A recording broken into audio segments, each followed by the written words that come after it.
Pregnancy টাইমে একটা মেয়ের সাথে কে কীরকম ব্যবহার করেছে সেটা কিন্তু সে সারা জীবনেও ভোলে না, তাই না বলো? মা তো সন্তানের জন্য রয়েছে, মা সবসময় যত্ন কেয়ার করতো, কিন্তু মায়ের মতো করে ওরকম আগলে আর একজন যদি কেউ রেখে থাকে, সেই যে এই মানুষটা আমার হাজব্যান্ড।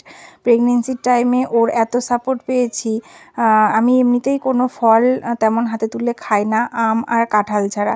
তো রীতিমতো আমাকে বাচ্চাদের মতো শাসন করে রস চিপে চিপে খাওয়াতো। বাড়িতে না থাকলে ওষুধ খাওয়ার আমার কখন টাইম ফোন করে মনে করিয়ে দিত, আর বাড়িতে থাকলে তো হাতে করে দিত। এখনও অবশ্য দেয়, শরীর খারাপ হলে আমি ওষুধ খেতে ভুলে যাই, একবার খাবো একটু সুস্থ বোধ করলে আর খাই না। আর মিথ্যে কথা বলারও তো জো নেই, বাড়িতে এসে তো গুনবে, ভীষণ চালাক।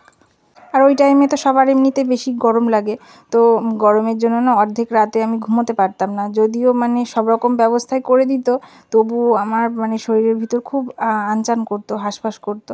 তো ও হাত ধরে ধরে বারান্দায় নিয়ে ঘুরিয়ে বেড়াতো, আর সাথে হাত পাখাটা নিত, জোরে জোরে আমাকে হাওয়া করতো। আর অর্ধেক রাতে খুব খিদে পেয়ে যেত, কত রকম যে বেকারি বিস্কিট ডিব্বায় ভরে মাথার কাছে রেখে দিত।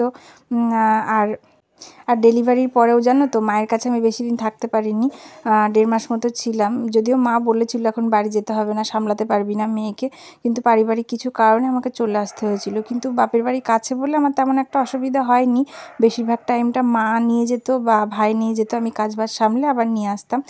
তখনও মাই বেশিরভাগ টাইমটা সামলে দিত, তো ওই জন্য আমার অসুবিধা হয়নি। কিন্তু বাড়ির ঘরের কাজগুলো, রান্নাবান্না, ওগুলো তো আমাকে করতে হবে। মায়ের কাছে যখন ছিলাম রাত্রিবেলা মা আমাকে মোটেই জাগতে দিত না, যেহেতু 21 দিন আমার ব্রেস্ট মিল্ক আসেনি। তারপর আমার বর একটা ওষুধ এনে দিয়েছিল ফার্মেসি থেকে, সেটা খাওয়ার পর ব্রেস্ট মিল্ক আসে, এবং 6 মাস পর্যন্ত ওকে আর বাইরের খাবার খাওয়াতে হয়নি।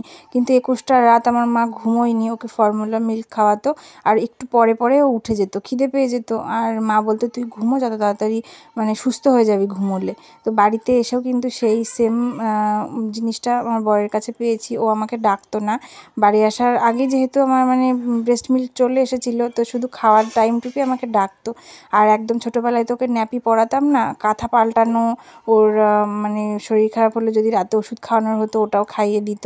আবার না ঘুমোলে ওকে নিয়ে খেলা করা, ও দুষ্টুমি করলে ওকে নিয়ে বাইরে পায়চারি করা, সেগুলো কিন্তু সব ওই করতো, আমাকে মোটেই ডাকতো না।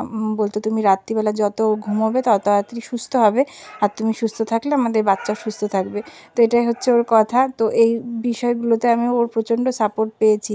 হ্যাঁ, দোষ গুণ তো মানুষের ভিতর থাকে, দোষ থাকবে গুণ থাকবে না, এবং গুণ থাকবে দোষ থাকবে না, এরকম মানুষ পৃথিবীতে কোথাও পাওয়া যাবে না। দোষ গুণ তো অবশ্যই আছে, কিন্তু যে যাকে ভালোবাসে তার আমি মনে করি দোষের চেয়ে গুণগুলো বেশি বড় হয়ে ওঠে। আর আমার বরের তেমন কিছু আমি দোষ খুঁজে পাই না, ওর একটাই দোষ, ও মানুষকে খুব সহজে বিশ্বাস করে ফেলে এবং বারবার ও ঠকে যায়। তো আবার পরে অনেক গল্প হবে।